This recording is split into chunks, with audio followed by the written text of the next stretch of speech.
So just starting off with a conversation. Yeah, like I think Question for me, and then move on. Okay. Exactly.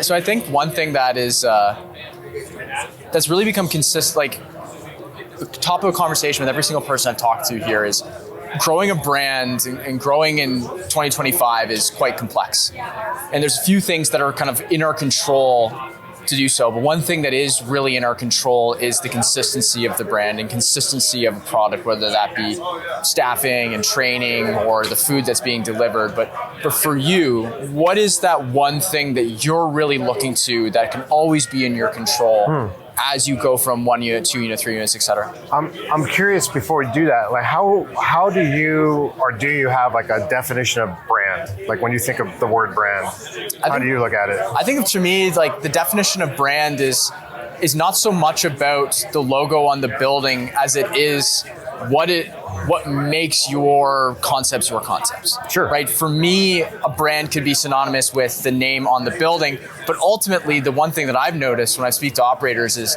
the brand is their type of hospitality. It's their type of experience. Yeah. It's their type of food, and it's when you go into a location maybe in Los Angeles, and then maybe you have that same or you have this same concept in New York City. It's the same type of hospitality, it's the same food. It's something I can experience the way that I expect to. Maybe there's differences between each location, but to me, that's what makes a brand the brand. Okay, that's great. That's helpful. I just want to make sure. Yeah. I think about our business as being an experiential seafood brand, and that's sort of transforming into a media company.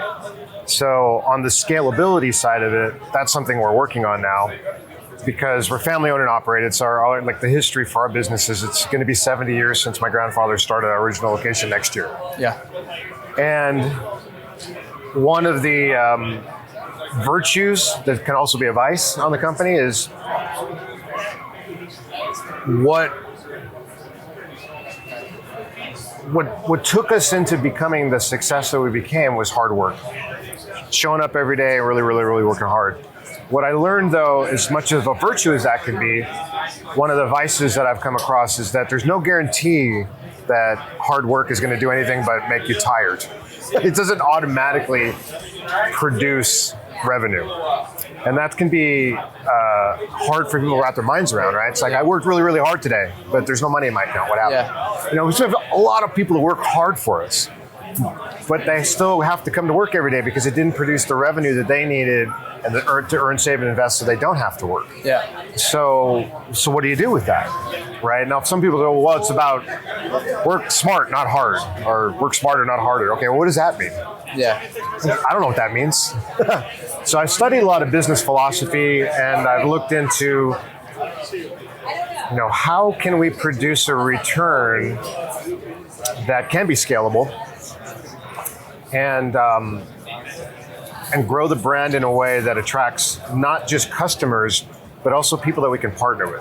So one of the things that I've learned is your networks, the people you surround yourself with, are equivalent to the net worth that you have or money. And I also don't think about money as being currency or cash, by the way. I think it more as like fundamentally it's help.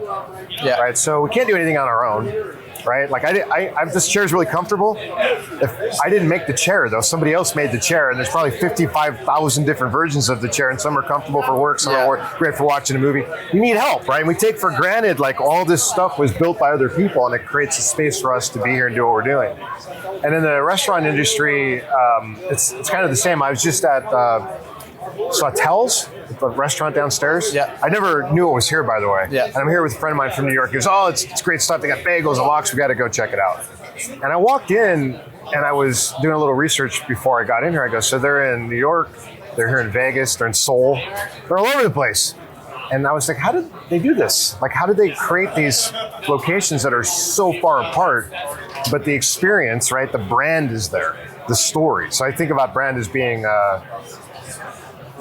it's the experience that people have and the stories they make up about it, so that where they actually are compelled to come back and share it. Mm-hmm. If they have a terrible idea or a terrible experience, the story they share is not going to be positive to your brand. It can damage your brand. Matter of fact, if people don't like you right now, they can start a whole campaign in social media to destroy you if they wanted to, and you might not even know it and damage your brand and your story. But back to your question about scalability, I think you could be really good at scaling, but if you're not paying attention to the narrative and the customer service and all the things that go into making a brand successful, you might miss that. Not just an opportunity, but you might miss where someone's actually trying to hurt you too. So I think one of the challenges that we have as a business, when I was walking to Sawtelle's, I'm like, how did they do all these locations so far apart? We're trying to open a location that's 6 hours away from where we are right now. So we're in Southern California. We're opening one in Northern California. Yeah. And that's the challenge that I've been thinking about is how are we going to train so far away? Like nobody wants to move up there permanently. Even building it, someone's got to be on site to make sure that everything gets done to spec and in budget and stuff. So, and that's a type of scalability as well. It's like if you can't build it, how are you going to run it? Yeah. So there's challenges all over the place. I think around maintaining the integrity of the brand, being scalable, keeping your customer base happy, but also it's like keep your employees happy too, because otherwise they're going to go up there and these other locations and the service won't be the same, the quality won't be the same. They were telling me at Sawtelle's here that they have to bring the water in from New York, or the bagels taste like crap. Yeah. And like when they first opened, they just had piles of bagels that they were giving away to the employees because the quality wasn't there. Nothing tasted well. So now they got to bring 55-gallon barrels, I don't know, of water in there just to make sure. They do the same thing with pizza place in Long Beach where I live too. So I think there's so much that goes into maintaining the integrity of the brand and being able to be scalable that way. So what really showed up for me, that triggered me your question triggered me because it was on my mind all morning. Our business has been around 70 years. We serve about 2 million customers a year. Our main location had 3,000 seats. People drove an hour to get there.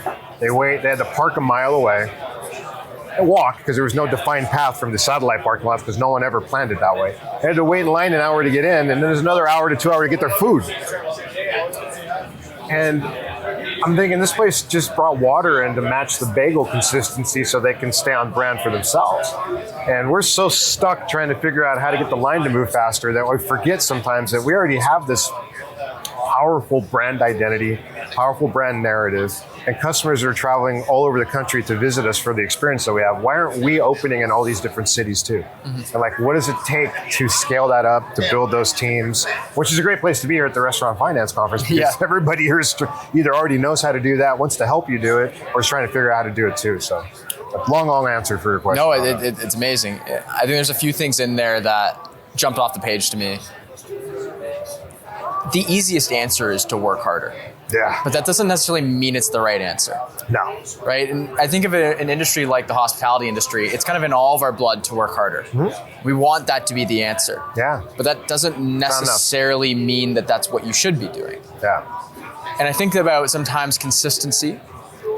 To me, you can't work harder into consistency. You can't work harder into keeping the culture that once made you great the same as you work. Like you can work harder at developing it, but how does you working harder mean that new employee is still adding to the culture the way you want it to, right? Or that when someone walks in the door to a location 15 hours away, that the fact that you stayed up all night on some Excel spreadsheet, like those two, you know what I mean? Like they don't correlate. And then we talk about what it takes, the bagel shop down here bringing in water from New York City. Right. Innovating. Right? It's this... The cost to keep things consistent can be really high. Completely. But if it produces the ROI that you're after, then it's worthwhile. Completely. And it's a way to you can outcompete other people that way. You know, it's not like there aren't good bagels anywhere. Yeah. But there's something about knowing that you had to bring the water all the way here so the bagels taste the same. I need to know what that's about. Yeah. I got to go back now and try it again. Completely. Right. Completely. Moving into building a bit of a media brand, what's been kind of something that's really been similar about going from the hospitality space now into the media? Like there's a similarity there that you didn't anticipate. One of the things I've learned about, well, let me put it this way. fundamentally, as human beings, anytime we look at something, we're trying to figure out what is that? What does it mean? We create stories all day long. So all we do is make up stories. Yeah. And any part of the story that's blank, you fill it in with whatever experiences you've had, like in your background. Yeah. Like, oh, it must be this because I saw this one time at a place I went to. Oh, it's a bagel. It must be cream cheese and lox. Yeah. I wonder if they bring in their own water from New York. You start to fill in the gaps in the story. So a friend of mine that's a really successful business person, he was in the restaurant industry for a little while, but he does other things now. But he was like, the value of the San Pedro Fish Market brand, it's my family's business. The value of it is your story. Because all these different experiences, the things that you've done in the 7 decades, you can open a seafood location across the street from a copycat business or any kind of seafood, and you could compete with them, give them a run for their money just based on the story that you have and how effectively you tell it. And that's how we ultimately ended up producing our own TV show, which is on Amazon Prime now, about what we do with our business. Because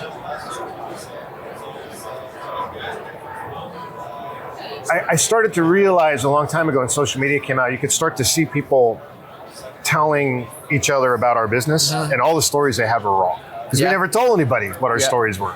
I mean, even saw it today. Like people were complaining about something we had to change, and they automatically stated as a fact that they got bought out its new owners. Did I retire and I don't know it? I mean, I had no idea. But if I didn't know any better, I would read these comments and assume they're correct. Yeah. And they would affect the way I think about the brand too. Yeah. So the media company, to me, is a way to control your narrative, control your story, tell the story the way you want it to be told to the people that matter. Yeah. And if you don't do that, somebody else is going to do it for you, and it's not going to be the story that you wanted to be told. Because it's not like we worked too hard and sacrificed too much for somebody to make up a story about us. Yes. So becoming a media company, to me, is just a way to control the narrative, tell the story. There's a ton of benefits to it. On one hand, from a marketing standpoint, you're now bringing customers into the business that maybe otherwise wouldn't have known, because they're like, I want to be part of that story too. Yeah. I love going to a place where I know the history. Oh, you got to go here. This guy did that. And they brought the water in from New York. You got to check it out. Right? Those are great stories to tell. And otherwise, it's just another pizza or bagel place or seafood place. Yeah. But when if you watch our show, people come in all the way sometimes from the farthest reaches of the United States because I saw your show. I wanted to meet you. Yeah. Before we ever did the show, like we'd be on the Food Network or do something else, some random episode of this or that. And people come out, I saw the show and I saw your story, I know what you're about, and I wanted to come in and see it for myself. Yeah. So media company to me is just a way to put all that into steroids, control it, and really build the brand. So it helps on the marketing customer side.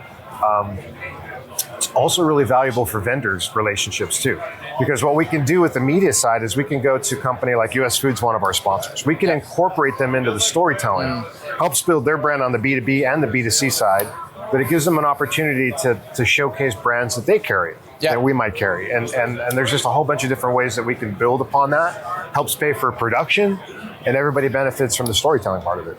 How do you think it impacts the culture? Culture inside the business? Yeah. God, that's a big question, man. Shifting culture is hard.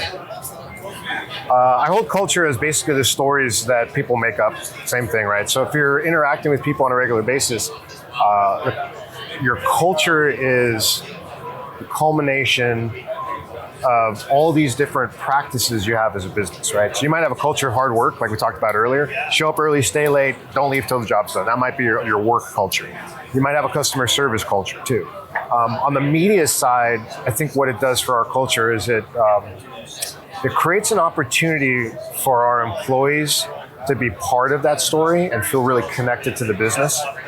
And I think there's a lot of benefits to that because it's not just a job I went into. I actually was able to help a customer and their family have a great day today. Yeah. Part of the culture. I can tell that story on social media. We have one guy that's a host at the front of the business, and he just started filming everything that was going on. And I asked him, I go, hey, since you're doing that, it's pretty cool. Can you start asking people if it's their first time here, how far they traveled? If it's not their first time, why'd they come back? And we started capturing all these really cool stories that he's part of that, right? So on the culture side, he's actually capturing all these narratives and stories from our customer base. He's telling them, he's sharing them. Some of these things went viral, got like 50, 60,000 views. That's amazing. So it's like all these people are watching this and go, I got to go there and be part of that story too. So I think has a positive impact on the culture for sure, and we don't force it on anybody. By the way, some people are like, I don't want to be near a camera. I don't want anyone to know I work here. There's also other times where we film things. They're like, hey, that wasn't my wife in that picture. Like, I don't know what you're talking about. We're just filming stuff. So you got to make sure everybody signs off and sees the signs when they walk in. You might be on camera, and the whole world might see it. Yeah. So it can be a lot of fun. Yeah. What do you think's been an unexpected consequence of doing both media and restaurant that now you sit in and go, that's part of my day-to-day, that's become part of my life, but at the time when it first happened, you're like, oh my goodness. Oh.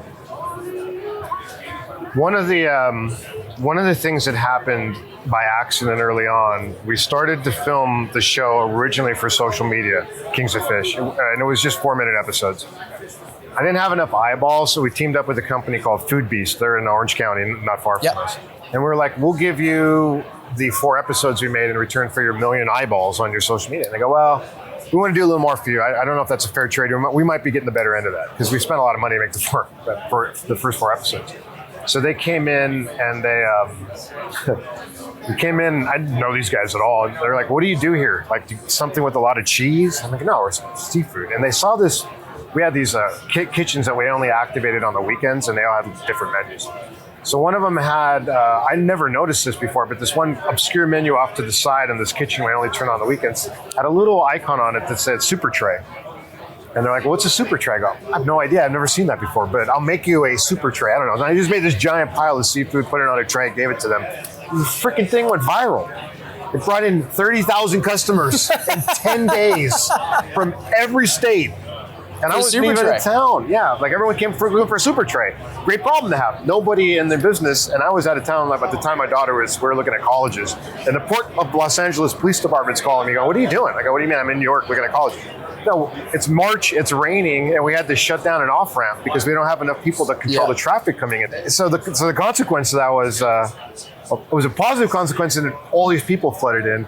It was a challenge because none of the employees knew what a Super Tray was or how to make one.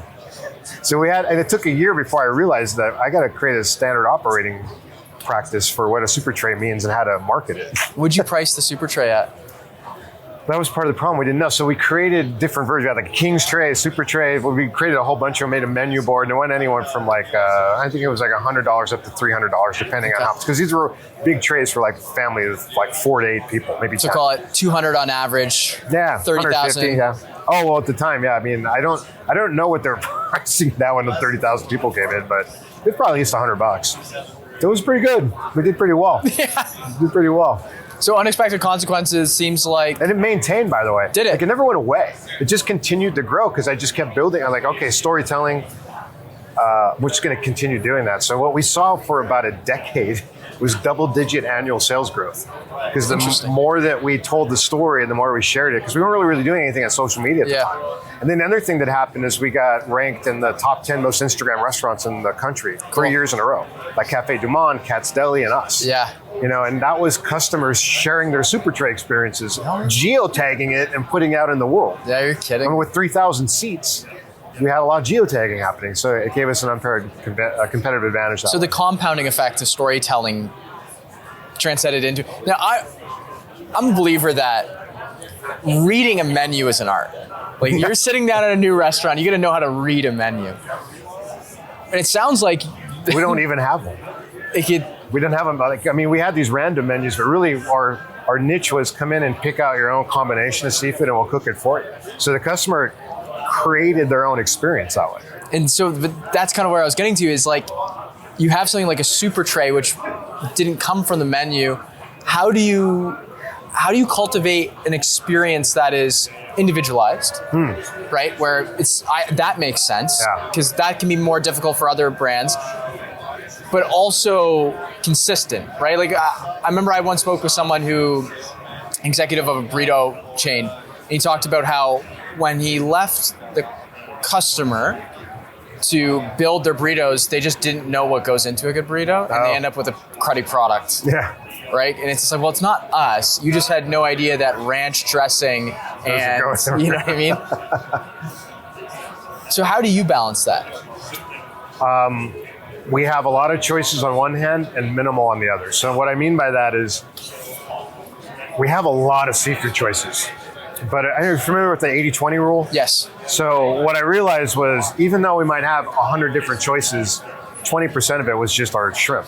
So we're doing 200 tons of shrimp, right? And that was part of it. So we gave people all the choices, but we realized fundamentally they're gonna pick shrimp over anything else, and everything else will just be an add-on. Okay. But on the flavor side, there's just a few choices. You can get it with veggies, which is bell pepper, tomato, and onion. Yep. You can add potatoes or both, garlic bread or tortillas.